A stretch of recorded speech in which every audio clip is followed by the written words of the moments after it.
నమస్తే, welcome to Suman TV. నేను విష్ణు. ప్రస్తుతం నాతో పాటు Alpha Asset Finserv founder and NISM certified and AMFI registered mutual fund distributor Peta Hemanth Prasad గారు ఉన్నారు. వారితో మాట్లాడదాం. సార్ హేమంత్ గారు నమస్తే సార్. నమస్తే sir. Welcome to Suman TV. Thank you sir. So ఈ వీడియోలో కాస్త డీటెయిల్డ్ గా rent house versus own house గురించి మాట్లాడుకుందాం. డెఫినెట్గా sir. So rent house versus own house అనేది ఇది పెద్ద hot topic and $1 million question అనమాట దీని గురించి. ఎందుకంటే చాలా మంది రెంట్ ఇల్లే బెటర్ అంటూ కూడా అవును సార్ ఒక వాదన చెప్తుంటారు. కొంతమంది రెంట్ ఇంట్లో ఉంటాము, సొంత ఇంట్లో ఉంటే మంచిదంటూ కొంతమంది ఒక వాదన నడుస్తుంది. కాబట్టి సో రెంట్ ఇంట్లో ఉండడం బెటరా, లేదంటే బ్యాంకు నుంచి లోన్ తీసుకుని ఒక సొంత ఇల్లు కొనుక్కోవడమో లేదంటే కట్టుకోవడం బెటరా? సో మీరైతే ఏం చెప్తారు సార్? డెఫినెట్ గా సార్, చాలా యూస్ఫుల్ క్వశ్చన్. రీసెంట్ టైంలో చాలా మంది చేస్తున్న క్వశ్చన్ అనమాట ఇది. సార్ డెఫినెట్ గా ప్రతి ఒక్కరికి సొంత ఇల్లు ఉండాలని అనుకుంటూ ఉంటాను సార్. అసలు ఓన్ హౌస్ అనే కొనడం అనేది నేను ఒక ఎమోషనల్ ఇల్లు అనేది ఒక ఎమోషనల్ అసెట్ గా అనుకుంటాను అనమాట. సో ప్రతి ఒక్కటి మన ఇన్వెస్ట్మెంట్ పాయింట్ ఆఫ్ వ్యూలో చూడలేమన్నమాట. సో ఇక్కడ మనం ఏమనుకుంటాం అంటే రెంట్ ఇంట్లో ఉండడం బెటరా, ఓన్ హౌస్ లో ఉండడం బెటరా అనేది నేను ఎట్లా చెప్తానంటే, చాలా మంది ఇప్పుడు లోన్ తీసుకుంటారు సార్. అంటే ఫస్ట్ హౌస్ ఏదైనా కొనేటప్పుడు లోన్ తీసుకొని కొంటూ ఉంటారు కొంతమంది. సో ఇంకొంతమంది ఉంటారు, వాళ్ళు ఏదైతే లోన్ అప్లై చేస్తారో కొంతమంది డ్యూ టు సర్టన్ ఫ్యాక్టర్స్ వల్ల వాళ్ళకి లోన్ రాకపోవచ్చు. సో ఇంకేదన్నా వాళ్ళకి డౌన్ పేమెంట్ కట్టలేకపోవచ్చు. సో ఇమీడియట్ గా ఒక కొత్త హౌస్ అయితే తీసుకోలేకపోతారు అనమాట. సో వాళ్ళు రెంట్ ఇంట్లో ఉంటూ ఉంటారు, వాళ్ళు కొద్దిగా డిప్రెస్ అవుతూ ఉంటారు. సో మనం కొత్త ఇల్లు కొనలేకపోతున్నాం, వేరే వాళ్ళు కొనేస్తున్నారు, కొత్త ఇంట్లో ఉంటున్నారు, సొంత ఇంట్లో ఉంటున్నారు, మనం ఉండలేకపోతున్నాం, రెంట్ పే చేసుకుంటూ ఉన్నాం అనుకుంటూ ఉంటారు. ఇప్పుడు నేను ఒక కేస్ స్టడీ చెప్తాను సార్. జనరల్ గా ఈ కేస్ స్టడీ ద్వారా ఏంటంటే, ఇప్పుడు రెంట్ ఇంట్లో ఉంటూ కూడా ఫ్యూచర్ లో వాళ్ళకు సొంత ఇల్లు కలతో పాటు సో అదర్ ఫైనాన్షియల్ డ్రీమ్స్ కూడా ఎట్లా ఫుల్ఫిల్ చేసుకోవాలని మీకు కేస్ స్టడీ లాగా చెప్తాను. మీకు చూడండి. సో ఇప్పుడు దీంట్లో కేస్ స్టడీలో చూద్దాము. ఒక 1,30,000 శాలరీ ఉండే ఒక పర్సన్, అతను హోమ్ లోన్ తీసుకున్నాడు అనుకోండి. 1,30,000 ఉండే పర్సన్ లోన్ తీసుకున్నాడు ఒక కేసులో. ఇంకో అదే 1,30,000 ఉండే పర్సన్ డ్యూ టు అతనికి లోన్ రాక డ్యూ టు సమ్ రీజన్స్ అతను రెంటెడ్ హౌస్ లో ఉంటున్నాడు. సో ఇక్కడ ఈ 1,30,000 లోన్ తీసుకున్న అతను ఎట్లా అంటే ఒక 1,30,30,00,000 విలువైన హోమ్ ని త్రూ హోమ్ లోన్ ద్వారా కొన్నాడు అనుకుందాం సార్. ఒక 30 years tenure తో ఒక 8.75% అప్రాక్సిమేట్ అజ్యూమ్డ్ ఇంట్రెస్ట్ రేట్ తో హోమ్ లోన్ తీసుకున్నాడు అనుకుందాం. సో అతనికి పడే మంత్లీ ఈఎంఐ ఎంత ఉండొచ్చు అంటే 1,02,000 ఉంటుంది అనమాట.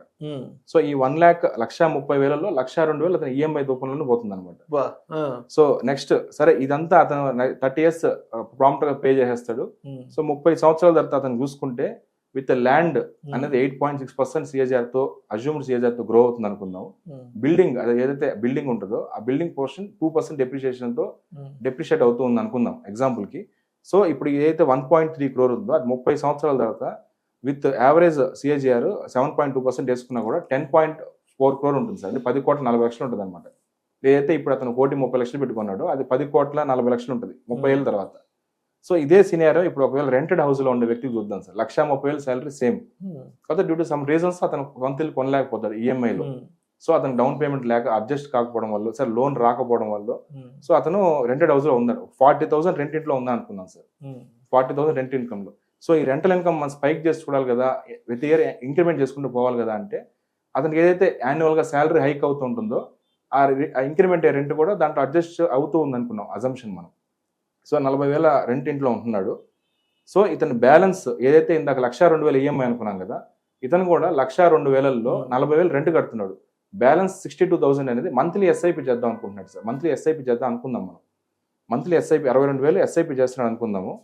సో ఇతను అట్లా 30 years 62,000 ఎస్ఐపి చేస్తూ ఉన్నాడు, 40,000 రెంటెడ్ ఇంట్లో ఉంటున్నాడు అనుకుందాం. సో అట్లా 30 years తర్వాత అతని మ్యూచువల్ ఫండ్స్ పోర్ట్ఫోలియో బ్యాలెన్స్ 30 ఏళ్ళ తర్వాత మీరు అతను బ్యాలెన్స్ కనుక ఓపెన్ చేసి చూస్తే with average assumed CAGR 13% CAGR అంటే Nifty 50 రోలింగ్ యావరేజ్ రిటర్న్స్ 13% లెక్కన చూస్తే అతని మ్యూచువల్ ఫండ్స్ పోర్ట్ఫోలియో బ్యాలెన్స్ అనేది 27,40,00,000 ఉంటుంది సార్. నియర్లీ 27.4 crores అనమాట.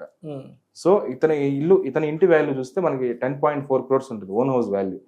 సో మ్యూచువల్ ఫండ్స్ లో విత్ 13% CAGR అతని ఎస్ఐపి వాల్యూ చూస్తే మనకి 27,40,00,000 ఉంది. సో 30 ఏళ్ల తర్వాత 27,40,00,000 అంటే ఇప్పటికిప్పుడు దాని వాల్యూ ఎంత? సో 2026లో 27,40,00,000 వాల్యూ ఎంత విత్ 6% ఇన్ఫ్లేషన్ తో మనం చూస్తే ఇప్పటికిప్పుడు విత్ ఇండియన్ ఇన్ఫ్లేషన్ 6% మనం క్యాలిక్యులేట్ చేస్తే ఇప్పటి వాల్యూ దాని 4,80,00,000 సార్. సో ఈ 4,80,00,000 ఇప్పటికిప్పుడు ఉంటే మనం ఏం చేయగలము?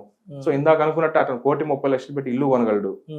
సో ఏదైతే అతని డ్రీమ్ కార్ ఏదైతే ఉంటుందో ఒక 50 లక్షలు అనుకుందాం, ఆ డ్రీమ్ కారు కొనగలడు. సో ఎవరైతే అతనికి పాపో బాబో ఉంటాడో అతని చైల్డ్ ఎడ్యుకేషన్ కానీ చైల్డ్ మ్యారేజ్ కానీ ఒక 1 crore అనేది అతను సెట్ చేసుకోగలడు అనమాట. ఇవన్నీ అయిపోయిన తర్వాత కూడా అతను 2 crores అనేది అతను రిటైర్మెంట్ కార్పస్ గా పెట్టుకోగలడు అనమాట. ఓకే. సో అతను రెంటెడ్ హౌస్ లో ఉంటూ కూడా 30 years తర్వాత ఈ ఫైనాన్షియల్ గోల్స్ అన్ని ఈ ప్లానింగ్ ద్వారా అతను ఫుల్ఫిల్ అయిపోయాయి అనమాట. సో ఇందాక మనం చూసుకున్న ఓన్ హౌస్ సినారియోలో లోన్ సినారియోలో మనకి చూస్తే 1,30,000 1,02,000 ఈఎంఐకే పోతుంది సార్. సో బ్యాలెన్స్ 25,000 ఏదైతే ఉంటుందో జనరల్ గా అది మనం ఎస్ఐపి చేయలేరు వాళ్ళు ప్రాక్టికల్ గా. ఎందుకంటే మనకి ఇంటి ఖర్చులు ఉంటాయి, ఏదో ఒక మెయింటెనెన్స్ ఎక్స్పెన్సెస్ ఉంటాయి. సో ప్రాక్టికల్ గా వాళ్ళు దాంట్లో ఈ రిటైర్మెంట్ కానీ లేదా చైల్డ్ ఎడ్యుకేషన్ కానీ సపరేట్ ఎస్ఐపీలు చేయాలంటే అది ప్రాక్టికల్లీ ఇంపాసిబుల్. ఈ 30,000లో వాళ్ళు ఏదైతే లోన్ తీసుకున్నా ఆ లోన్కే మొత్తం పోర్షన్ వెళ్ళిపోవడం వల్ల ఓన్లీ ఒక ఫైనాన్షియల్ గోల్ మాత్రమే ఒక ఫుల్ఫిల్ అయింది ఈ ఓన్ హౌస్ సినారియోలో. రిమైనింగ్ ఫైనాన్షియల్ గోల్స్ అనేది అది మిస్ అయిపోయాయి సార్, మిస్ అయిపోయాయి అని చెప్పుకోవచ్చు. లేదంటే ఇంక ఎక్స్ట్రా ఇన్కమ్ క్రియేట్ చేసుకుని ఎస్ఐపి చేస్తే తప్పితే వాళ్ళు ఈ రిమైనింగ్ ఫైనాన్షియల్ గోల్స్ అనేది క్రియేట్ చేయలేరు. సో ఈ సెకండ్ ఆప్షన్ లో రెంట్ హౌస్ ఉంటూ కూడా ఈ 27 కోట్లు 40 లక్షలు క్రియేట్ చేయడం వల్ల వీళ్ళు అదర్ సొంత ఇంటితో పాటు అదర్ ఫైనాన్షియల్ గోల్స్ కూడా ఫుల్ఫిల్ చేసుకోగలిగారు అనమాట. సో డెఫినెట్ గా ఈ విధంగా ప్రాపర్ అవేర్నెస్ లేక చాలా మంది రెంట్ హౌస్ లో ఉంటూ బాధపడుతూ ఉంటారు సార్, మేమేం చేయలేకపోతున్నాం. సో ఇట్లా కాకుండా రెంట్ హౌస్ లో ఉంటూ కూడా ప్రాపర్ ఫైనాన్షియల్ ప్లానింగ్ తో ప్రాపర్ ఫైనాన్షియల్ గోల్స్ సెట్ చేసుకొని మీరు కనుక ప్రాపర్ ఇన్వెస్ట్మెంట్ చేయగలిగితే లాంగ్ టర్మ్ లో యూ కెన్ క్రియేట్ మంచి వెల్త్ క్రియేట్ చేయగలరు అనమాట.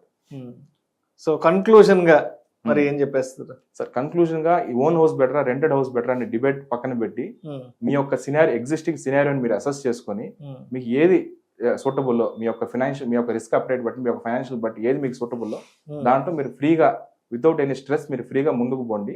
సో దానికి ప్రాపర్ ఫైనాన్షియల్ అడ్వైస్ కావాలన్నా ప్రాపర్ ఫైనాన్షియల్ గైడెన్స్ కావాలన్నా మీరు యామ్ఫి రిజిస్టర్డ్ మ్యూచువల్ ఫండ్ డిస్ట్రిబ్యూటర్ కానీ లేదా సెబీ రిజిస్టర్ అప్రోచ్ అయితే మీరు ప్రాపర్ గైడెన్స్ అనేది మీకు ప్రొవైడ్ చేస్తారు. Right sir. సో మొత్తానికి సొంత ఇంట్లో ఉండాలా లేదంటే రెంట్ ఇంట్లో ఉండాలా ఏంటనేది అది వాళ్ళ personal requirement. Yes sir. So వాళ్ళ పర్సనల్ రిక్వైర్మెంట్ కాబట్టి ఏంటనేది దాంట్లో ఉన్న లాభ నష్టాలు వాళ్ళే బేరీజ్ వేసుకుని ఒక రెంట్ ఇంట్లో ఉండి ఏదైనా ఇన్వెస్ట్మెంట్ చేసుకుంటూ మరి దాని మీద వచ్చే రిటర్న్స్ తో మరి ముందుకు ఎలా వెళ్ళొచ్చు అన్నది అనేది వాళ్ళే ఆలోచించుకోవాలి. వాళ్ళు అసెస్ చేసుకుని వాళ్ళు ముందుకు డిసైడ్ అవ్వచ్చు. Right sir. Thank you so much. Thank you so much sir.